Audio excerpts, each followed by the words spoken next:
So yun, good morning mga paps, mga padyak.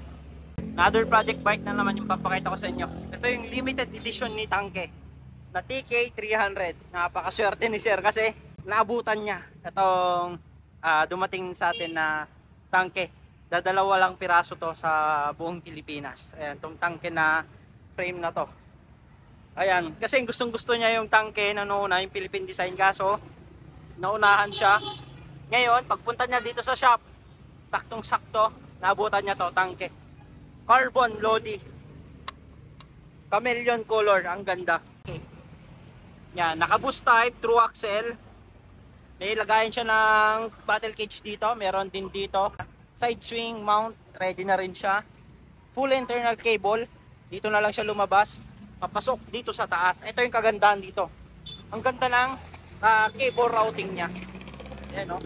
Napaganda. Thread type yung frame natin.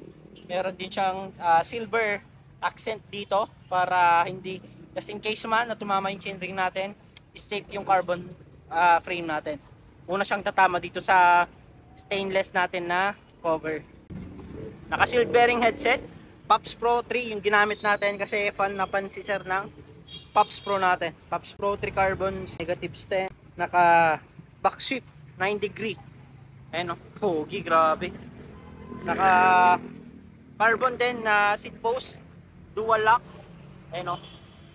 Pops Pro 2 na saddle, Pops Pro 2 na grip, anti-slip design, Shimano NT200 brake set, Extramen Nex 1x12 speed. Yan, chain, RD, sprocket, all black. Extramen Nex crankset, upgraded chain ring to 38. Ayan, Tanke din na super light. Ayan, naka-Tanke air fork na boost type, true axle. Maxi space tire kasi gusto ni sir fast rolling tire. At syempre yung Pops Pro. Ayan, ito kasi Pops Pro to na gray. Sabi niya gusto niya ikita yung pangalan. Kaya ito, nilagay natin. Pops Pro 1. Pinalitan natin ng decals. Pops Pro spoke at syempre Pops Pro 3 natin na hubs na 6 falls 3 teeth. Naka SRAM rotors. Syempre yung pedal natin naka purple na Tanke.